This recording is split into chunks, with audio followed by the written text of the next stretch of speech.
NCP হয়ে গেলে এখন ন্যাশনাল চাঁদা পার্টি হয়ে গেছে। আমরা চেয়েছিলাম ছাত্র উপদেষ্টারাও ভালো করবে, কিন্তু আমরা দেখলাম গোড়ায় গলদ। আবু সাইদের মার্কা এনসিপি মার্কা, রংপুরে যে স্লোগান দিলেন, আবু সাইদ লজ্জা পাইতো আপনাদের এই স্লোগান আর আপনাদের কাজকর্ম দেখলে। এই এনসিপি পার্টিতে অনেকে নাম দিয়েছিল ন্যাশনাল চিলড্রেন পার্টি, সেটি থেকে এখন হয়ে গেছে ন্যাশনাল চাঁদা পার্টি। এখন মানুষজন হলো চোরের মার বড় গলা, এই টাইপের আচরণ প্রকাশ পাচ্ছে। তারা বড় বড় পথসভায় বলতেছে চাঁদাবাজি মুক্ত সমাজ গড়তে চায়, কিন্তু তারা তো হয়েছে কি এনসিপি হয়ে গেছে, চাঁদাবাজি যুক্ত একটা দল হয়ে গেছে। গতকাল দেখা গেল রিয়াদ নামে একজন দায়িত্বশীল ব্যক্তি, তাদের ভাষ্যমতে তাদের দেখলাম নাহিদ ইসলামের সাথে ছবি আছে, হাসনাত আবদুল্লাহ সহ বড় বড় শীর্ষ নেতাদের সাথে তার ছবি আছে। এরকম একজন ব্যক্তিকে দেখলাম সে চাঁদাবাজির জন্য গতকাল 5 জন সহ অ্যারেস্ট হয়েছে। আবার দেখলাম তাকে স্বরাষ্ট্র মন্ত্রণালয়ে নাকি প্রতিনিধি হিসাবে তাকে ছাত্র প্রতিনিধি হিসেবে নাম দেওয়া হয়েছে। তো এখন হলো সংস্কার কমিশনের সেই জায়গাগুলোতে প্রত্যেকটা জায়গায় কি এই ধরনের লোককে যখন আপনি পদায়িত করবেন, দায়ভার আপনার দলকেই নিতে হবে। এনসিপি এখন যেভাবে চাঁদার মহারাজ্য, আমরা দেখলাম যে এই মিরপুরে আয়না ঘরের মতো একটা চাঁদাবাজির একটা সেন্টার খুলেছিল, তারা চাঁদাবাজির জন্য আলাদা সেন্টার। তো আমার মনে হয় তারা আলাদা আলাদা লোকাল যে এই চাঁদাবাজির জন্য তারা এই রিয়াদদের মতো অনেককে এভাবে তারা নিয়োগ দিয়েছে বিভিন্ন জায়গায় সারা বাংলাদেশের। তো আমার মনে হয় নতুন বাংলাদেশের মানুষ যে স্বপ্ন দেখেছিল, আবু সাইদ, অসীম আকরাম, মুগ্ধ, এরা যে মহিমান্বিত মৃত্যুবরণ করেছিল যে স্বপ্নের বাংলাদেশ দেখার জন্য, সেই বাংলাদেশ কিন্তু আজও আমরা পাই নাই। সত্যিকারের একটি গণতান্ত্রিক নির্বাচন না হওয়া পর্যন্ত, সত্যিকারের গণতান্ত্রিক সরকার প্রতিষ্ঠা না হওয়া পর্যন্ত এখন একটা লেবাস হয়ে গেছে মানুষজন সবাই বৈষম্য বিরোধী বা সমন্বয়ক বা এনসিপি শুনলে আলাদা যে সমীহ করে। আমার মনে হয় নির্বাচনের পরে তারা মোটামুটি একটা বিলুপ্ত প্রায় প্রজাতি হয়ে যাবে বলেই তারা নির্বাচনটা দীর্ঘায়িত করার চেষ্টা করছে। তো আমরা এক্ষেত্রে ধন্যবাদ জানাই প্রধান উপদেষ্টা ডক্টর মোহাম্মদ ইউনূসকে।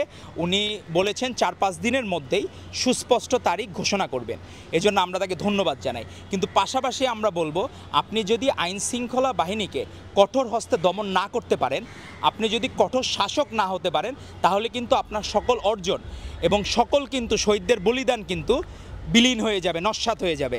আমরা চাই না এই এত আত্মত্যাগ।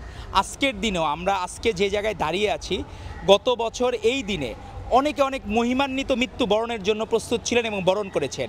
আপনি যারা একটা জায়গায় রিক্সাওয়ালারা দাঁড়িয়েছেন, একজন স্যালুট দিয়ে একজন রিক্সাওয়ালার ভিডিও আমরা দেখলাম, তাকেও দেখেও কিন্তু অনুপ্রাণিত হয়েছে সাধারণ মানুষ। একটা মানুষ ইন্ট্রোভার্ট, কিন্তু সেও দেখেছে একটা রিক্সাওয়ালা নামতে পারলে, একটা গার্মেন্টস শ্রমিক নামতে পারলে আমি কেন নামবো না। এই চেতনা থেকে এরা উদ্বুদ্ধ হয়েছিল। আমাদের এক বোন দেখলাম ঠাকুরগাঁতে একটা স্লোগান ধরেছিল যে সেই জায়গায় যে কে এসেছে, পুলিশ এসেছে, কি করছে স্বৈরাচারের পা চাটছে। আমাদের সেই বোন তামান্না কিন্তু 1 বছর নিখোঁজ ছিল। সে 1 বছর পরে এখন তার ভিডিওতে আমরা দেখলাম যে সে বলতেছে সত্যিকারের বাংলাদেশ আমরা পাই নাই। এরকম অসংখ্য তামান্নারা, আমাদের বোনরা, অসংখ্য আবু সাইদরা এই আন্দোলনে স্যাক্রিফাইস করেছে। একজন রিক্সাওয়ালা, আমাদের গৃহিণী মা বোন, শিক্ষকরা, জাহাঙ্গীরনগর ইউনিভার্সিটিতে প্রথম যে ম্যাডাম, সে শেখ মুজিব এবং ফ্যাসিস্ট হাসিনার ছবি নামিয়ে রেখেছিল, সেই ম্যাডামকে কিন্তু আপনারা পুরস্কৃত করেন নাই। জাতি প্রত্যাশা করেছিল এরকম মানুষ যখন রাষ্ট্রীয় কোনো দায়িত্বে যাবেন দেশের জন্য ভালো হবে, কিন্তু সেটি কিন্তু আশা পূরণ হয় নাই। অনেকে ধারণা করে এই উপদেষ্টা পরিষদে যারা আছে অনেকে কিন্তু সেরকম কন্ট্রিবিউশন তাদের ছিল না, আমরা কিন্তু তাদেরকে প্রশ্নবিদ্ধ করি নাই। আমরা চেয়েছিলাম ছাত্র উপদেষ্টারাও ভালো করবে, কিন্তু আমরা দেখলাম গোড়ায় গলদ। ছাত্র উপদেষ্টাদের এই মিনিস্ট্রিতেই সবচেয়ে বেশি গণ্ডগোল। তাদের এপিএসরা প্রচুর টাকা পয়সার মালিক, বাইরে তারা একটি রাজনৈতিক দল করলেন। আমাদের নাহিদ ইসলাম যখন উপদেষ্টা পাচ্ছে আমরা মনে হয়েছিল যে ভালো কিছু হবে, এখন দেখলাম এনসিপি হয়ে গেলে এখন ন্যাশনাল চাঁদা পার্টি হয়ে গেছে। কি এক অদ্ভুত বিষয়! মানে আমরা তো এরকম প্রত্যাশা করি না। আমরা যারা নতুন বাংলাদেশ প্রত্যাশা করি পারস্পরিক শ্রদ্ধাবোধের জায়গা থেকে, আপনারা সেটি প্রথমে নষ্ট করলেন, এখন আপনারা সেটি বলি দিচ্ছেন।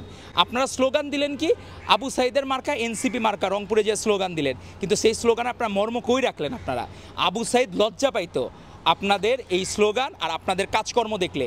দুইটার দেখা যাইতো যে পুরাটাই 180 ডিগ্রি ঘুরে গেছেন আপনারা।